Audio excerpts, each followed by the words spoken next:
This is a public health announcement. Brought to you by Heather Shepard. The Primal Pioneer.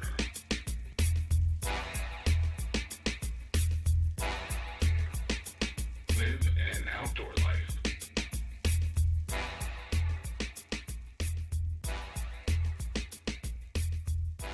This is the Primal Pioneer podcast, a show dedicated to helping you achieve optimal health by making radical lifestyle, dietary, and environmental shifts to support forward movement with your health. I'm your host, Heather Shepard, radical health practitioner, gut health specialist, and homeopathic doctor in training. When I was 23 years old, I suffered a TBI, otherwise known as a traumatic brain injury. This shifted my life from being a super athletic type A kind of person to being sidelined from physical activity for nearly 12 years. I tried every modality under the sun, desperately yearning, trying, hoping to get better. It wasn't until I stepped outside of the conventional medical model and even much of the alternative medical model that I saw real lasting progress with my health. Today, I help thousands of people overcome both acute and chronic ailments using my nature plus science-based radical approach to health, which targets the most important yet most overlooked aspects of health and wellness.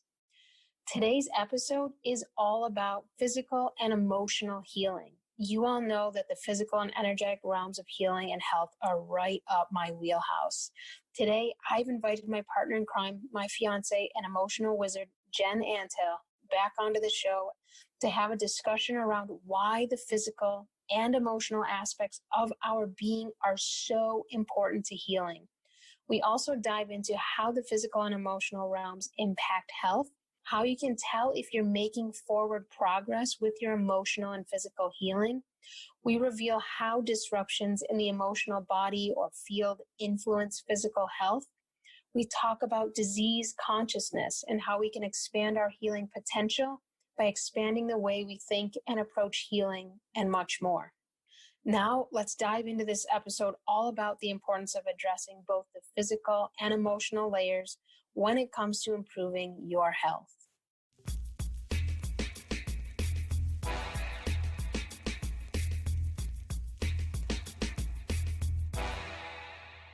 Hi, everyone. Welcome back to the show today. Today, I have Jen Antill, my partner in crime, fiance, all of the above, with me. We're doing another episode together. The last episode that we did was really inspirational to not only us, but we got some really great feedback from you all as well. So we wanted to continue to combine our gifts and healing medicines with you all on the show here today. And today we're going to talk all about two of our strengths or individual strengths. Of course, you all know that I really love the physical realms of healing, diet, and all of the physical aspects of healing the body. And Jen, she's really gifted at healing and bringing attention and healing to the emotional realms. So we want to talk about the importance of making sure you include both physical realms and physical ways of healing your body, as well as emotional ways to bring healing to your body, mind, and soul also. So, welcome back, Jen. Hey, everybody. Thanks for letting me be on this podcast 2 times in a row. Yeah, of course. It's great to have you here. I like doing the shows with you. It's fun. Yeah, we're actually just like nerding out over here and having fun doing podcasts together every day. It's been fun. Yeah, yeah. So for those of you who don't know, Jen has been doing holistic counseling, astrological counsel for the past several years. What's 10-ish? You know, like full time for the last 5. You became self-employed. I became a self-employed outlaw in the last 5 years. Mm-hmm. Yeah. So Jen has been working a lot with the emotions. She has done a lot of work herself around the emotions. Yeah. And one thing, when Jen and I first met almost 10 years ago, I was really hardcore into the healing the physical body. Of course, I had emotional intelligence. I knew that there were things to work on in my emotional body to help support my healing, but I didn't really get the extent of that until I met Jen, because she's like approaches the emotions like I approach the physical healing. And it was really interesting when we first met each other. And, I'd love to hear your experience as well. It's like I had this huge like breakthrough around the emotions, healing the emotions, what that actually means, what that actually looks like in a real effective way. And then Jen, she had really big breakthroughs on the physical level with her physical health as well. So ever since we've met, we've had this, we've kind of combined our healing gifts and medicines together, and we've helped each other in that regard and our clients as well. Yeah, it's really funny because whenever Heather and I go through something, I think still to this day, although maybe it's shifting a little, if you're like, oh, I have a headache or something, you'll be like, I think it's because I was on, the Wi-Fi for too long or my cell phone for too long, because we're staying in Airbnbs right now. And so we've been having to use Wi-Fi and things like that. Right. Until we get into our home. Right. So you'll be like, oh, I think, maybe from that. And I'm like, yeah, but what are you feeling? Right. And I'll be like, yeah, but are you feeling any emotions? Like, and then we'll get into the emotional realm, because I always ask about the emotions, and Heather always brings up the physical. And we realize that most often it's a mixture of both. Absolutely. Yeah. Yeah.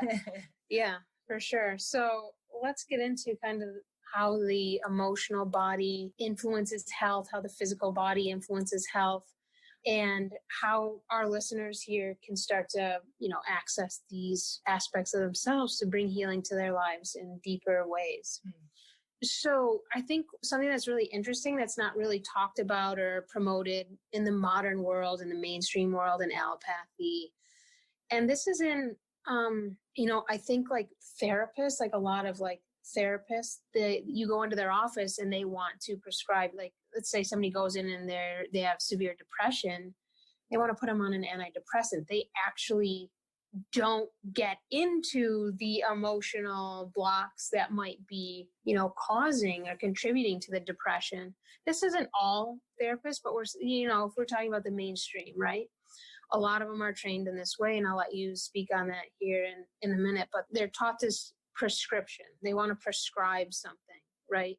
And also, when it comes to healing the physical body, a lot of people, they initially turn to, okay, what diet should I eat? And what supplements should I take? Or what vitamins should I take? This tends to be the focus. And while that is a really important part of the healing path, we really need to find a meeting place between the physical and the emotional. So, these emotional realms definitely aren't widely accepted or taught or encouraged in our society today.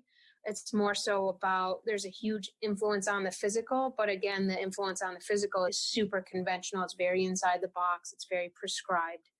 So, if you're listening to this podcast and, you're thinking maybe you've tried physical, maybe you tried emotional things, I would encourage you just to continue to listen, because a lot of the ways we engage in healing the physical and emotional tend to be very in the box and prescribed ways that don't get to the root cause of illness. Do you have anything to add to that? I have so much to add to that. I knew you would. So I want to say that, I think everybody on the planet, is going to have their preferences, right? They're going to be drawn to some realm. They're drawn to the physical, or they're drawn to the energetic, or they're drawn to sound healing, or they're drawn to the emotions. We're all going to have our preferences, right? Mm-hmm. And so I think in that way, we find our doorway into healing. Mm-hmm. We find the doorway to step through towards what's going to get us in the door to healing. So once we're in the door, then I think it becomes important to address the holistic aspect of who we are.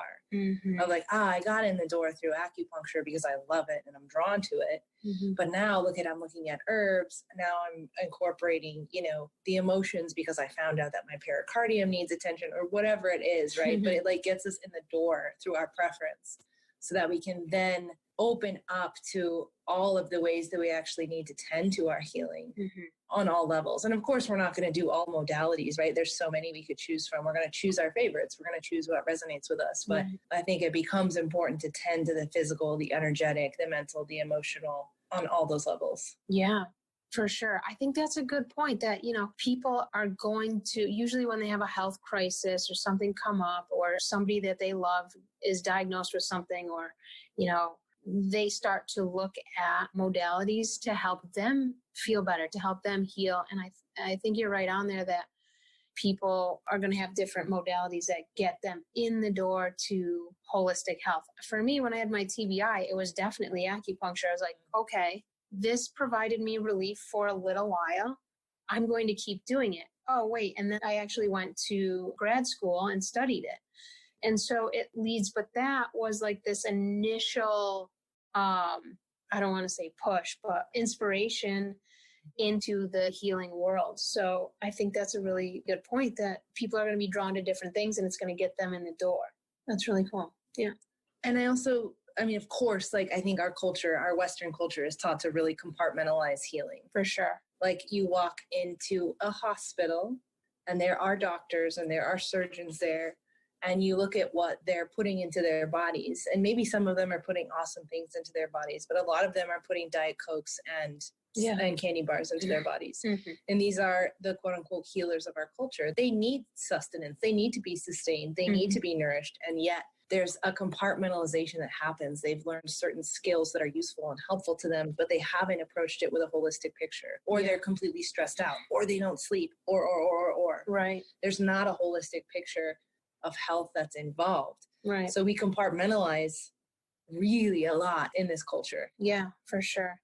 It's so true. And so, this really comes up because we usually get triggered in our lives when us or our kids or a loved one or parents has some physical thing come up.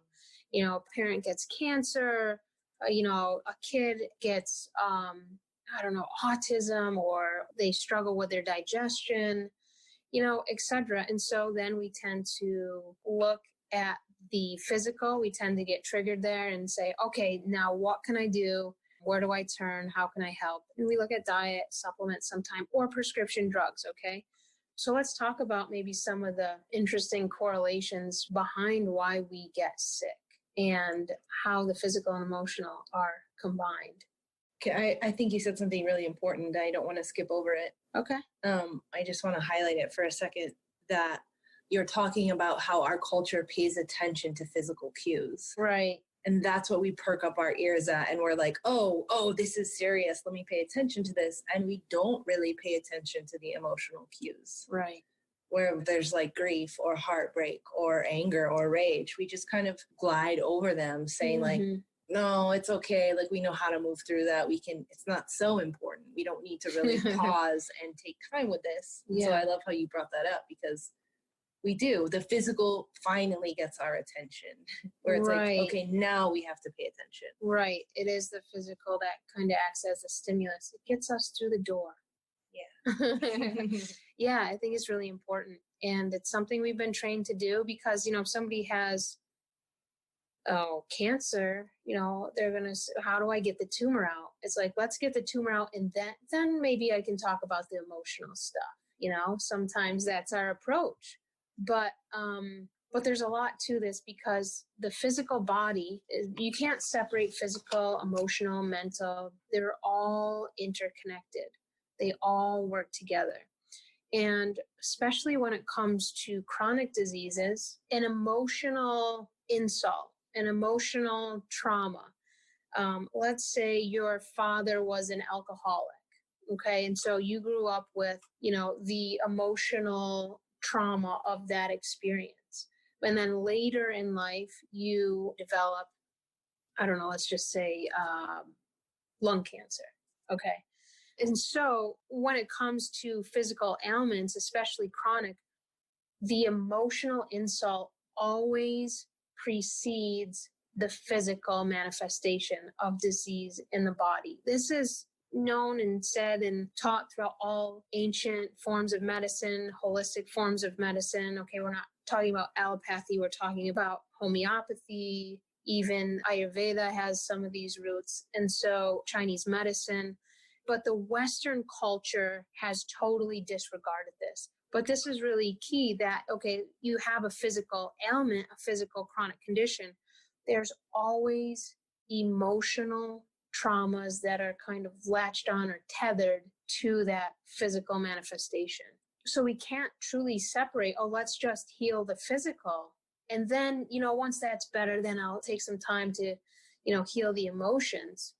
They're tethered, they're together. And so when you often, and especially in homeopathy, because a lot of the remedies, they target the emotions. Like, okay, tell me about your emotions. How is your anxiety levels? What are your fears? What are your phobias? What are your compulsions? And so just this innate intelligence of that medicine, you can give a remedy and it will help to clear the emotional pattern, but it'll simultaneously help to clear the physical ailments connected to that emotional pattern. So these emotional, the physical, it's so intertwined, and we can't compartmentalize our healing. We can't separate them out and say, oh, I'm just going to heal the physical, or, oh, I'm just going to go to therapy and eat a bad diet. And, there's a lot of room for improvement, should I say, in our approach to healing that really involves marrying both of these two elements, physical and emotional. What do you want to say about that? I want to give an example. I'd love that. Okay. Because I got a couple. Cool. Great. From my own life. Okay. So, when I was like, probably, I'd say 8 or 9, I was diagnosed with asthma. Nothing crazy, nothing crazy serious. But I went to the doctors and, they found that I had real shortness of breath, and I couldn't really take a deep breath, and I couldn't expand my belly or breathe into my diaphragm. Of course, I didn't have those words at that point, but I'm saying this now as an adult. Yeah. And so they gave me an inhaler, nothing crazy. Sure. But before before I was 8 or 9, right, I had experienced my parents' divorce, and I had experienced sexual abuse, and then I had experienced moving and changing schools. So there were a lot of things that led up to that moment in time of me receiving that inhaler, of me receiving that shortness of breath, of me not being able to breathe into that little body of mine and take a deep-rooted breath into myself. I was in this probably pretty persistent state of shock and trauma and just not being able to really be in my body. And that my lungs were responding to that, saying like, hey, we can't really get a breath here. We can't really root in here. And also, right, in many traditions, the lungs are all about grief. And so, of course, there was a ton of grief there for me.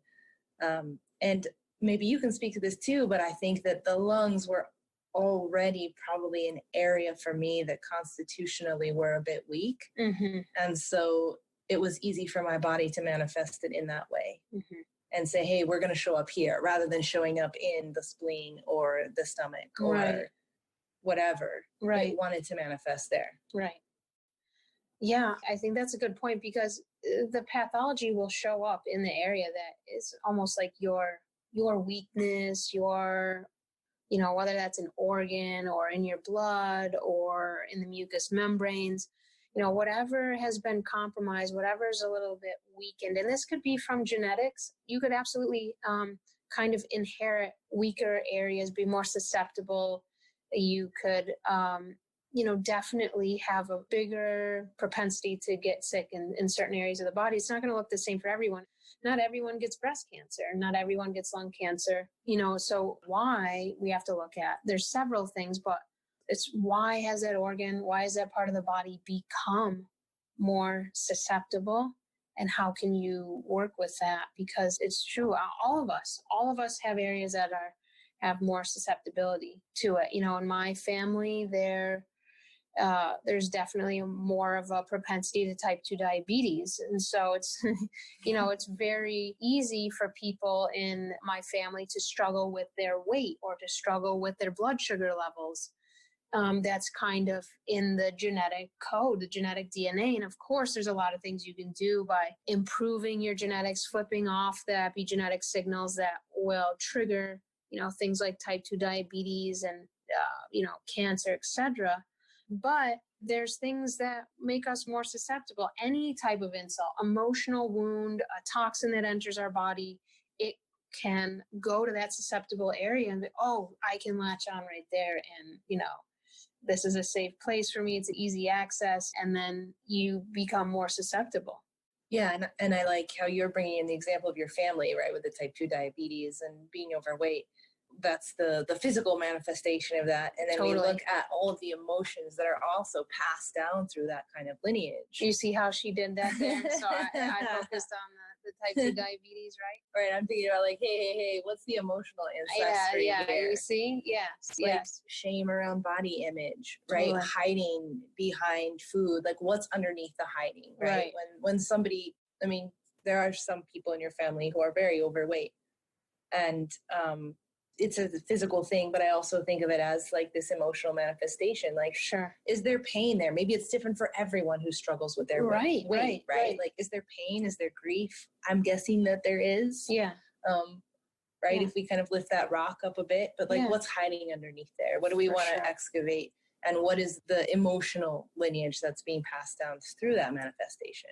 Yeah, you see how this is the physical and the emotional, they're all connected. That's what every day she would call me out on that. Yeah, but what about what about the emotional? So this is a really good point because there's always usually this emotional layer tethered to the physical.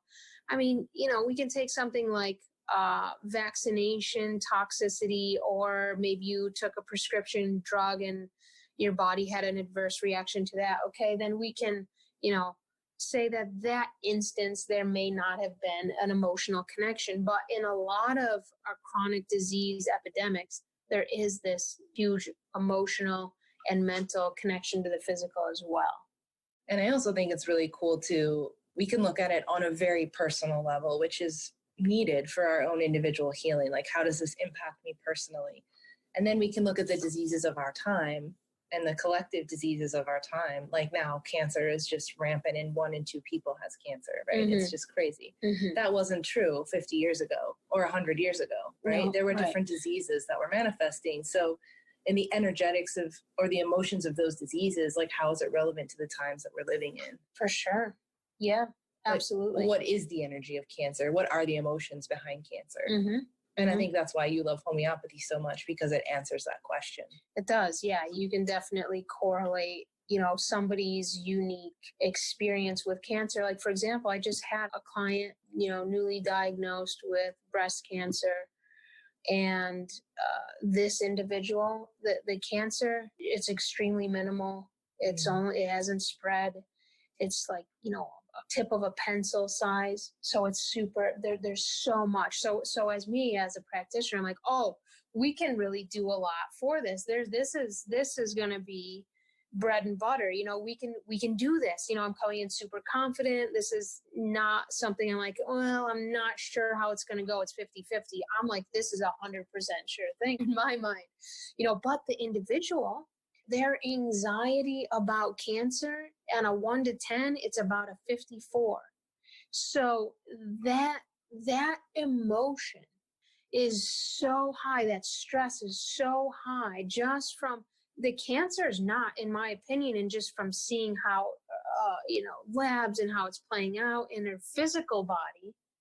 To me, it's not a huge thing. It's not like, wow, this is a red flag and I'm concerned for this person's physical health. No, it's like, okay, to address the cancer, we really need to address the emotional piece. And so, I encourage her to seek out emotional counsel, but also then just ordered a remedy for her that's specifically fear around cancer.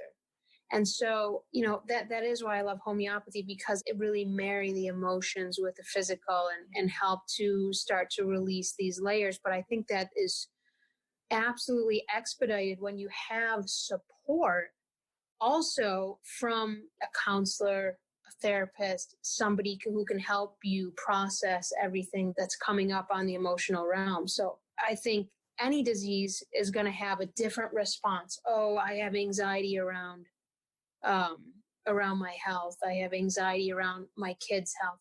I have fear of the dark. Whatever it is, that is heightened because of a diagnosis. Combining the physical with the emotional, it's not like a good idea. It's absolutely necessary to come full circle with one's health and to give somebody the best shot making a full recovery. Yeah. I think addressing the physical is much more acceptable. Absolutely. Right? It's like we know from a very small age, we're like, I go to the doctor 3 times a year or whatever it is, right? We see doctors from the moment we're born, right? It's woven into our culture. We see midwives, we see doctors, we get checkups. We're used to it. We're like trained to be accustomed to it. Right.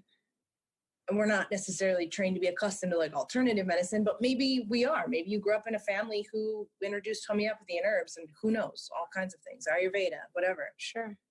But I think there's a lot of stigma and shame still around tending to the emotional realm.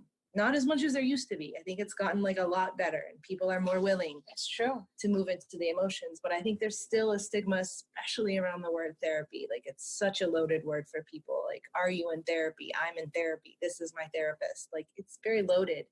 And there can be a lot of shame around it. Like there's something wrong with me deep inside that I need to talk about my emotions with someone. And I also feel very passionate about removing that stigma and humanizing the normalcy of all of us needing to have people that know how to tend to the emotional realm. Because if we grew up in a culture where people knew how to be empathetic and knew how to be compassionate and knew how to make us feel seen and heard and loved and adored, then we wouldn't need therapists. But we don't grow up in that culture. And that's okay. That's okay. We're like working to heal that. But it's why therapists and counselors are still necessary, because we're still training each other how to relate, how to hear each other, how to understand each other, how to empathize with one another. And I want to say that I've been seeing therapists since I was 6 years old. Yeah, you have. And I'm not saying that's normal. It's because I liked therapy. It's because I needed therapy. It's because I looked forward to therapy. Even as a young girl, I was like, ooh, when do I get to go to therapy? And I was probably a little obsessive about it, writing all of my notes out before I went to the therapist to tell her what I wanted to talk to her about. Yeah, I think you innately have that, though. You want to talk about your experience. Yeah. But also when you have parents who divorce, you experience some kind of abuse, physical, sexual as a kid, you want somebody safe to talk about those things with. So I think that's right up your wheelhouse. My wheelhouse. I don't know how I feel about that word, by the way. I know you don't, but I really like it.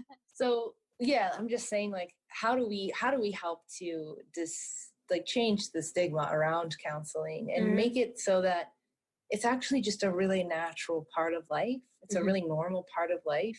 Right. It's a needed part that every person on the planet, I think it's become a thing of like, I need it and you don't. And I just think that's really hurtful to us. Yeah. Like everyone needs that space. It's true. It's not dependent on if there's something deeply wrong with you or not. It's just, how do we get to step into a safe space where we actually get to feel heard so that we can actually discover more about ourselves? Really, that's all it is.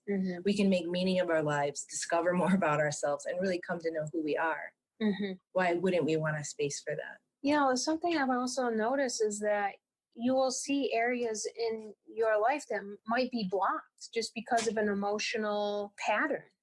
And as soon as somebody who really is experienced and knows what they're doing, has more of a holistic approach, can help you see that in you, and you can be like, oh, and actually take action to rectify that emotional block.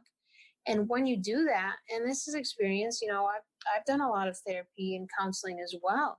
And so, but once you see that, it's such a gift. It opens up, your health, your finances, your relationship. There's so many things that can open up when you have that emotional breakthrough. And then you're willing to change that pattern. Okay.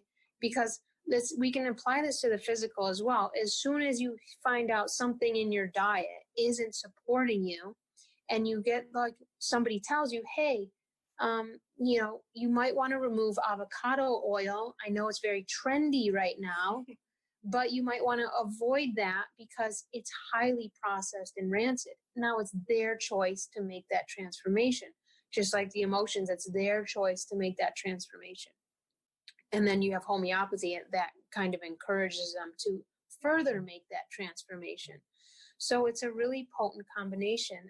I think it's a great point you're bringing up, because also a lot of therapy, I feel like when it first started to hit the scene, it was like people who have to be institutionalized, for psychosis, or, they were put in being gay. Yeah. We actually know people who have been institutionalized for being gay. I mean, it's absolutely insane. So the system itself has created so much trauma that now people who haven't had a good experience with it or heard things, it's like, whoa, you need therapy. Like, there must be something really wrong with you. You might want to watch out. She's in therapy. So I think that stigma around it is really huge. Yeah, totally. Mm-hmm. So, when you have a big emotional release, like you're sobbing or you're crying, it's very physical.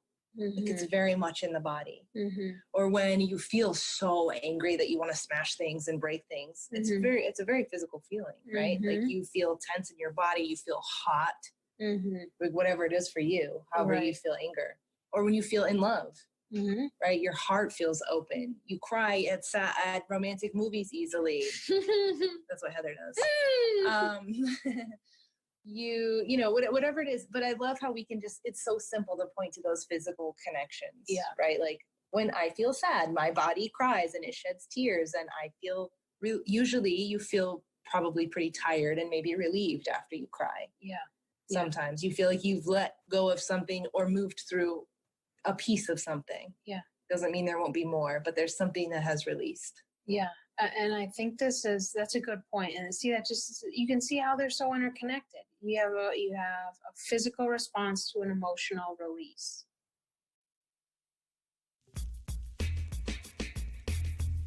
This October 2nd, 2020, I invite you all to join Jen and I for a live free webinar called The Holistic Health Reboot. During this webinar, we're going to teach you our top 5 ways to improve your physical and emotional health and well-being so you can achieve your version of optimal health. We'll also talk about the connection between the physical and emotional body, how they're intimately intertwined, and how you can start addressing these core aspects of your health in profound, positive, and impactful ways. To sign up for the webinar, visit riseupreboot.com. Now, let's get back to the episode to learn more about the intimate connection between the physical and emotional realms of health. So, if you're somebody who's looking to heal the emotions, of course, they're all connected to the physical body as well. But what is some signs of, people go to therapy and, I know people who they're prescribed antidepressants and, they're having a hard time. They go back to the therapist, different antidepressants, or let's up your dose, etc. We're not getting to anywhere near the root of the issue, right? So how can you tell, though, if you're making progress with your emotional well-being, or if you might be kind of stuck in sand, so to speak? Well, it's hard to really tell if you're on medication, right? Yes, you're not going to get a clear picture. Yes, that is a block. It's going to cover the symptoms that need to come to the surface. Absolutely right. Yes. It's going to suppress, right? That's what you tell your people all day long, right? Absolutely. Yeah. So I think in order to get a clear picture, and I'm talking about cases where people are kind of band-aiding themselves. I'm not talking about like cases of severe psychosis or, where people are very mentally ill. I'm not talking about those cases. You're telling people to make their own health decisions, and this is just what you see. Also. Yeah, but I'm saying there are situations where people do need to be medicated. Absolutely. Yeah. And I'm talking about people who are just like, I'm kind of sad, and they go on Xanax. Right. Right. Mm-hmm. Not people who are seriously mentally ill. Yeah. So in those cases, like, we need to see the symptoms without the medication. Mm-hmm. We need to be like, hey, who are you without this? What's really going on? Mm-hmm. And I've had many clients of mine that I've worked with that have been on antidepressants for a while and use them as a tool for a short period of time. Mm-hmm. And not by any recommendation of mine, because I'm absolutely not qualified to make those recommendations by any way of the word, but that they've used them as a tool. Mm-hmm. But so in order to really get a feel for where people are at, we have to remove that blanket over their psyche, so to speak, so that we can watch the emotions come to the surface, and we can get to the root of what's really happening, and we can learn to feel again, because the drugs cover up the feelings so that we can't feel anything. Or they like people who go on antidepressants and then they just cry and cry and cry sometimes. Sure. But one of the side effects of antidepressants is that could be, feelings of just this melancholic feeling or heavy or depressed or waves of it, especially women who are still menstruating. Oh my gosh, it just throws the pattern. You have no idea what the real pattern of this individual is because it's so masked by the medications. Yeah, and I think so many of us are afraid that if we do start feeling, we'll never stop feeling. Right. We'll never stop feeling the grief or the pain or the rage or whatever it is, or the aloneness or the disconnectedness. Yes. That will stay in those feelings by opening them up. And it's actually the opposite that happens. So true. The more that we feel them, the more they're released and the more we can begin to feel other things. So it's by the suppression of them that it stays in the body. Yeah. And then the body will find a way to release it. We'll say, hey, no, we can't keep this contained here. We actually have to find a way to release it, whether it's eruptions on the skin or, I mean, right, the millions of ways the bodies could release it because the emotion is just, it can't stay inside. Right, right. You can correlate this to the physical as well. I cannot get a clear picture of what's really going on with you if you're on prescription drugs. I can't get a clear idea of how your body's actually reacting and responding. It's a big red flag if somebody's on prescription drugs and they're not able to get off of them or they're not willing to, because some people aren't, and that's their choice. It's totally fine, whatever you choose, but it will cloud the path to healing. It will cloud how you can move, what you prescribe, diet-wise, homeopathically. It will cloud the path. So, it's getting off of the prescription drugs is it can be so helpful if you're in a position to do that. It can be so helpful because here's what they do is exactly what you were saying, Jen, is that they suppress like what is the person really feeling and what is actually going on in the physical body. So let's take an example of a kid, and this I know you had a similar experience, but let's take an example of a kid who let's just say their parents divorced or they had some big grief in their childhood, right? Maybe their mother was very, was absent or, was very bossy and controlling and manipulative, who knows, okay? But this kid starts to develop bronchitis, okay? They get bronchitis, they go the antibiotic thing, but the bronchitis keeps coming back, it keeps recurring, and then so the kid goes on a nebulizer, the kid keeps getting antibiotics, steroids into the lungs, into the body. And so one day the bronchitis stops reoccurring and stops showing up. But then the kid gets into adolescence and the acne is just horrific. They have horrible acne and, they're not sleeping well. And so, we can see that the manifestation has shifted to a different level because we didn't address the emotions and we also suppressed the physical with the drugs. So this is just a common picture. We can apply that to any physical condition today. A kid gets measles, we give them drugs. A kid gets a vaccine, which is one of the biggest insults to the body. Some of the people that have been the sickest that I've worked with have had the most vaccines. People who are in the military tend to be high up on that list because they're required to get so many vaccines. It's really, really intense. And they develop autoimmunity and they develop, cancer and things. And so we have to go back. So then, let's just say you have an autoimmunity later in life. And then our target is just on the autoimmunity. How do I not experience the autoimmunity? We have to go back to the original insults to start to chip away at these layers here.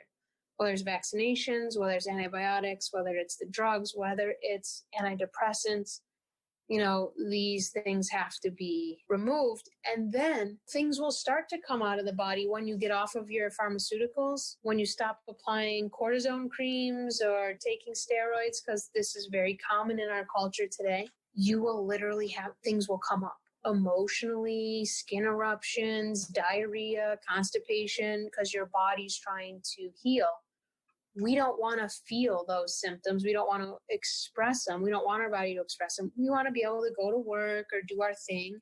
We don't want to deal with that. A lot of people. So I don't know where I was going with that, but I think you inspired that prescription drugs, they're a block to healing. Yeah. And some people have to be on them. It's just how our culture is today. It's just where some people are at. That's okay. But it is a block to healing. Mm-hmm. Yeah. As you were talking, I was just thinking, like, what's an example of the other way where, like, you worked on the emotions, you worked on the physical, and then one of your symptoms went away or you got better. Mm-hmm. And then how can you see it? How will you know you're getting better?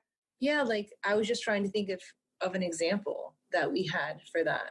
Well, that's a good example. We got some good examples for that. So in this case, we can kind of apply the methodology of homeopathy, because once you start, let's say you came to me because you had autoimmunity. Somebody came, okay?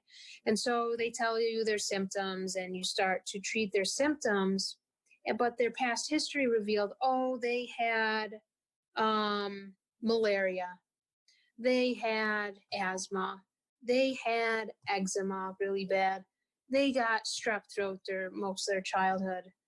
And so once you start to treat the person on this holistic level, you're doing the emotional work in multiple ways, you're doing the physical work, you're doing the homeopathy. What happens is the body starts to work backwards and it will start to experience symptoms, old symptoms. So let's say you're trying to treat the autoimmunity, which the main symptoms are constipation, poor sleep, and fatigue.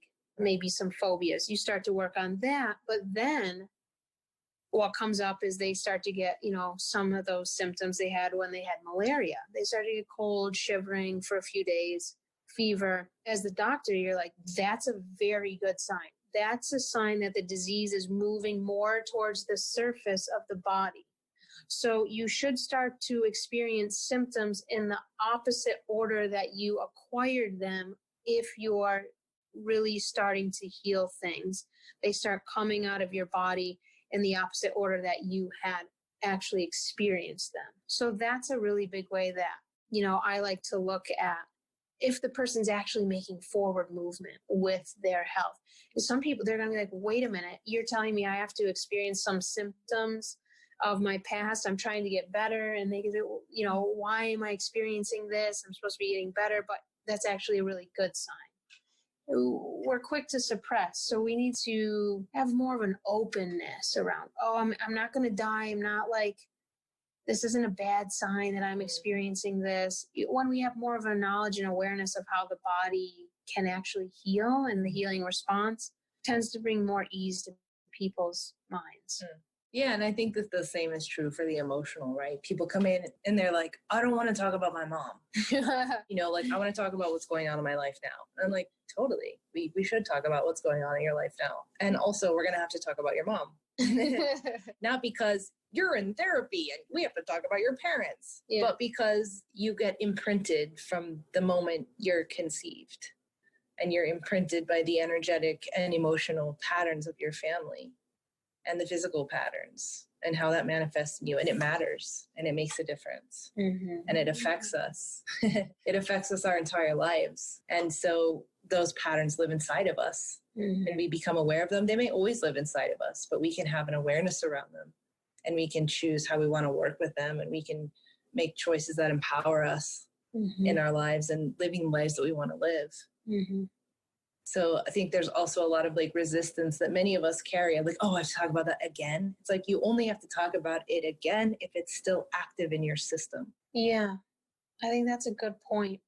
Because just by talking about what's present, just like the emotions are connected to the physical, if you're talking about what's present, that's tethered to the insult around your mom or the wound around your mom or whatever one's personal trauma is around. It's like, well, what you're sharing with me right now is we are actually talking about your mom. Right. And it's not with the intention to dig up pain and trauma from the past, right? Yeah. It's not to be like, this is going to be really painful. We're going to dive into this. It's it's only because we don't live in a compartmentalized world. And our psyches are certainly not compartmentalized. Mm-hmm. And our dream time is certainly not compartmentalized. Our dreams are always referring back. to past lives, to things that happen early in this life. They're always connecting the whole story. It's a whole story that we're weaving together. We cannot separate it out from I'm 21 on. That's what I want to talk about. Like, no, this is holistic. We're talking about the whole being. We're talking about your whole narrative and your whole story. Yeah. Yeah. I think that's really important. And, you know, if somebody comes in, let's say you're working with someone and they really want to work on, you know, maybe they just got a divorce.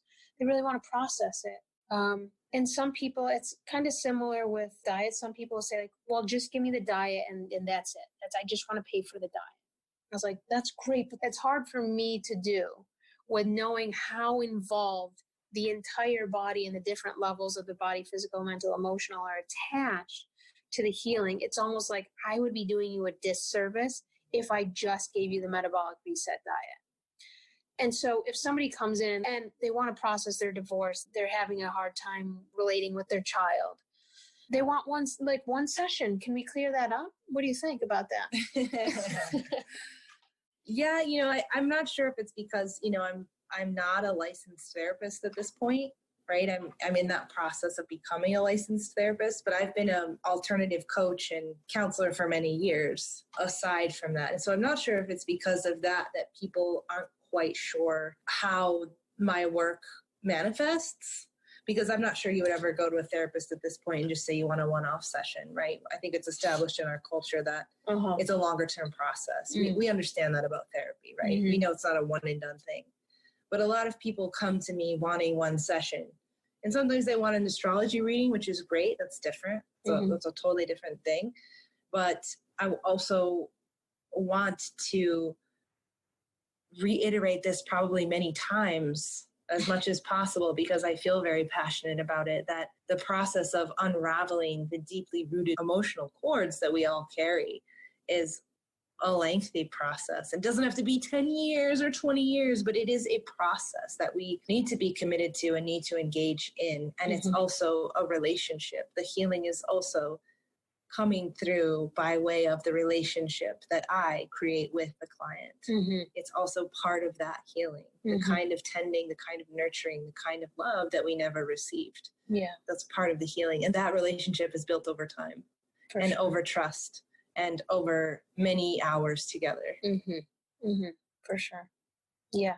I think that's important for people to hear, you know, for when they're trying to heal their body, they want to heal emotional pain. You know, it's a commitment. But if you want to make really the progress that you want with your health, it's the commitment's like, you know, it's a no-brainer. It's an easy commitment because you will see the results are so rewarding over time. You'll feel like a totally different person. Yeah, and I'm not sure why we think like, once I heal things that happened in my childhood, I will be ready for life. It's like, that's really awesome. But we're also living life in the meantime. We're also having experiences in the meantime. We're also creating new stories and new narratives and having new relationships and all kinds of things that are continuously happening. So for me, there's such a reverence around holding a container for us to always have space to process life inside of. Yeah. And to me, that looks one way and that meets one need that I have and one love that I have, which is talking intimately with people. You do have that. I do. It's so sweet. I love that about you. But it's so healing. You know, sometimes it's not always comfortable. It's not always comfortable to heal the physical body when things start to come out and you start to experience, you know, symptoms as a detox reaction. It's not always, you know, pleasant and enjoyable to feel our emotions. But culture is based on suppression in so many ways. It's a boxed in culture. It's a very suppressed culture. And people out there all over who are doing this similar work are really helping to pave a new way to expand the consciousness of how we approach healing in our daily lives. People look at COVID as like, this is horrible. This is the worst thing ever. And it's not good on a lot of levels, of course. But there's this opportunity to expand consciousness of how we look at health, how we actually want to work now that people's work have been taken away from them. Well, how do you actually want to work? How do you want to heal your body? How do you want to live your life? And now you have an opportunity to sculpt that, change the consciousness in a way that is much healthier. it's a really interesting polar opposite of, kind of what we're being fed. You could talk about that for a week. At least. I also want to say that none of this will be worth it unless there was a reward. For sure. Like healing our bodies, feeling our emotions, being uncomfortable, like all of that. It just like there's no point if we're not getting better. Yeah, right. If we're not feeling better, Right. if we're not feeling more satisfied, if we're not feeling more joy, if we're not feeling more connected, if we're not feeling more energized, there's no point. Like none of us would stay with it. None of us would stay motivated. That's what happens though. Right. People get bad care or poor care, and then they get totally, their self-worth goes down. They feel hopeless. They just want to give up. Like, well, just fuck it. I'm just going to eat my old diet, watch romantic Netflix movies and have a cry. I'm not going to go to my therapist because she wounded me more than my wounds already were. Or this lady who promoted this diet rich in vegetable oils made my liver fatty. And so it's just like, forget it. Yeah. People get there. That happens. So, it's important to, one, build a team around your healing process. You want to build a team that supports you, and you don't want to be like, oh, I'm just going to this session because they'll feel, the practitioner will feel better if I go, or they're really counting on me. That's called caretaking your practitioner, by the way. It happens a lot. It happens a lot. Yeah. You want to go and you want to feel better. You want to feel inspired. You want to feel like their suggestions and support are helping to fuel your life in positive ways. If that's not happening, you may want to reassess who you're working with. Yeah. And it's, to me, it's kind of like, it's such an intimate choice. It's like choosing a lover. Yeah. It's like choosing your lover. Yeah. Because somebody's going to be guiding you and talking with you about the most intimate parts of your body. Platonic love. Oh, Heather wants to make sure I say platonic. Yes. But, and guiding you around the most intimate parts of your psyche. Yeah. Right. Like this is such an intimate choice, and it's not, and it's going to be a very, very personal choice. Right. Because it's such a intimate, personal realm that you're walking with this person in. So I find it to be an incredibly sacred choice. It is. And one that I don't take lightly when I'm choosing my people that I want to work with, who I want to let, guide me and hold space for me. Yeah. I think that's really, really huge. I mean, people share their deepest emotional parts with you, and then people send me updates and pictures of their poop, their skin, their skin rashes, and their wounds and fractures of missing half a leg. And you do get up close and personal to know the people, and it's so important for when you're choosing someone to work with, to trust them, to feel a connectedness, and to feel safe. It's so important. So is there anything else you want to share with everyone today? I don't think so. Yeah. I mean, I think we could talk about this for a long time, but that feels really good. Yeah, we could. And I hope you all enjoyed this. I hope it was inspirational and brought some more attention and insight into the connection between the emotional and the physical, why they're both important and necessary aspects of healing. And for those of you who want to deep dive more into this topic, you can join us we're having a free webinar coming up. You want to share a little bit about that? Yeah. So Heather and I have been wanting to work together probably since we met each other. Like we talked about on the last podcast, we've been searching for a home since we met each other, and also really had the dream of working together. So now seems to be the time in our lives when a lot of things are coming to the forefront, and we're claiming the space in a lot of ways of who we are as a couple, but as practitioners and our home space and our place on the planet. There's a real claiming that's happening. There is, yeah. So part of that is offering more work together to the world. Mm-hmm. And each of us have come into our spaces in really beautifully individual ways. Heather claiming her love for the physical and the energetic worlds, and me claiming my love for the emotional and spiritual world. Mm-hmm. Both, that's been really important for us as a couple. Yeah. Yeah. So we're offering a free webinar for you guys on October 2nd Mm-hmm. at 11 a.m. Pacific time. Mm-hmm.